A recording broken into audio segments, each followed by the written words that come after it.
Without a doubt, it is Achashverosh. He is in no way a blundering buffoon. I think that he is an amoral genius. I will stand by that. I will defend that. Welcome to Exploring Judaism's podcast, Holiday Bites. We are talking about Purim. I'm grateful to be talking with Rabbi Chaya Bender. Welcome to the show. Why don't you start by introducing yourself? Well, I'm Rabbi Chaya Bender from Wilmington, North Carolina, and I serve as Rabbi of B'nai Israel Congregation. Wonderful. Why don't you start off and tell us a little bit about what the message of Purim is?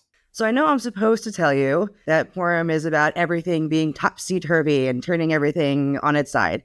But I think that message really isn't nuanced or powerful or profound enough for what Purim really has in store for us. Because I think Purim really captures the complexity of what it is to be a human in any social interaction whatsoever. So I think the message really is nothing is as it seems, but everything is exactly as it seems at the same time. That everything is one thing and its opposite all at the same time, depending on where you are on the side of the equation or in the perspective. So I kind of like to think of it as a first date where one person might leave the first date and go, wow, this is the one for me. And the other person might leave the first date and go, I am blocking this person on my cell phone and I'm never talking to this person ever again. And they were on the exact same date. So I think Purim captures that moment perfectly. That is it a story of the triumph of the Jewish people? Or is it a story of Jews being stuck in the diaspora and just trying to figure out how to stay alive? Well, yes, right? Is it the story of the heroism of Mordecai and Esther in the face of great evil? Or is it a farcical comedy with straw man plot points and over-the-top characters meant to be a balm for Jews in the diaspora? Yes, right? Because nothing is as it seems, and everything is exactly as it seems. I love that. For someone who might be encountering Purim for the first time or looking for a new way of engaging with it, what is something that someone might do to engage in Purim in a new way or in a different way this year? So I think, ironically, my new way of introducing someone to the holiday of Purim might be just the oldest way out there. So I know that because Purim already has so many fun elements, right? There's dressing up, there's making mishloach manot to send to friends and family, there's doing service projects for those in our community locally and globally that we can do. Of course, eating triangular shaped foods, listening to the story. But I think the most interesting thing you could perhaps do this year is before you get to listen to the Megillah on Purim night or Purim day is to actually read through the story on your own when you're not in a room full of screaming children who are shaking macaroni boxes and listening to someone reading the story in this dramatic way as quickly as possible. I know I can't actually absorb any information in a setting like that. So I think that if you were to actually read the story slowly on your own time and intentionally at home and to really pay attention to the small details, maybe even ignore Esther and Mordecai and Haman and Achashverosh if you can, and see how the plot still moves forward very intentionally and very interestingly, even when you just read it. You might realize that nothing is as simple as it seems when we go to our interpretive Purim spiels and read about who are the heroes and who are the villains. And I encourage you, as you then go back into the Megillah reading itself, is to follow the arc of a side character, of someone who might seem like a throwaway character just thrown in there for some comedic point. Just follow their arc, and you might be surprised at how they are much more of a main character than you even realize, and that there's no such thing as a throwaway or a side character in the Book of Esther. With that in mind, it sort of dovetails perfectly with the next question, which was, who do you think is the most compelling character in the Megillah for you, let's say? Without a doubt, it is Achashverosh. He is in no way a blundering buffoon. I think that he is an amoral genius. I will stand by that. I will defend that. He is an amoral genius, and he is in no way a blundering buffoon.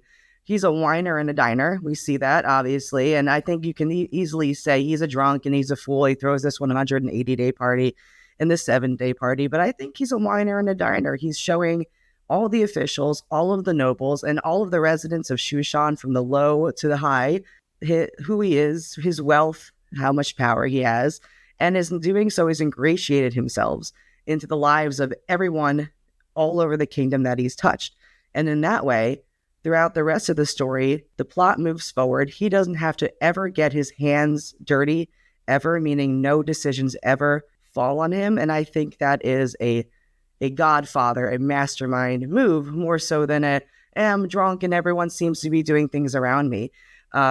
Again, he never gets his hands dirty. Decisions never fall on him. You have the 7 ministers of Persia and Media who are consulted about what to do, but they're drunk, right? They're drunk. They're at this party. They've been wined and dined. So of course they're going to act in according with the king and decide what Vashti's punishment should be. And to that fact, it's never Achashverosh who says anything about what to do with Vashti. Is this seemingly throwaway character, Memuchan, one of the 7 advisors who decides right after he's been wined and dined and schmoozed by Achashverosh, this is what should happen to Vashti. The king's servants decide to throw a pageant at this grand party, right? After they've been schmoozed and wined and dined by Achashverosh. And then there's all of this business with the signet rings. He's always giving his signet ring to someone else to make a decision and saying things like, you do what you think is best, not yes, right? He's never saying yes, that they can never go back to him. Haman made this plot against the Jews. He says, you do what you think best. Haman, while giving over the power, I think he provokes Haman's anger very purposefully with this whole business of Mordecai being paraded around, right, by Haman. He says, very coyishly, like, what should be done for a man whom the king desires to honor? Well, he knows what man, right? He knows the man who's being honored, Mordecai, the Jew. And this is after the fact, when Haman already made his feelings very clear, that he has no love lost for the Jewish people. I think that's a very bold move, not so much a drunken in the middle of the night, waking up from a dream move. He also is very coy when it comes to the final banquet, when Esther says that a certain man is going to have her people destroyed, massacred, and exterminated. And the king asks, who is he? Where is he? Of course he knows. Only 2 people in the kingdom have this ring. He's, quote, not that stupid. He knows exactly what he's talking about. And then he goes on and gives his ring to Mordecai and says, I can't possibly reverse this royal decree. Like, really? Is that how the king can't write a letter to be like, never mind, just kidding. I didn't mean to massacre the Jewish people. I'm certainly a king can do that. But yet again, he's putting the kicking the can down the road and putting the responsibility on someone else through this ring. And I think finally, one of the things I find most compelling about him, which might be the most obscure, is his final act as king. And chapter 10 is he raises taxes in all of the land. The last thing that this man does before we close this book is raises taxes. And obviously that's very funny. It's like, in a biblical comedic sense, happy ending, we raise taxes.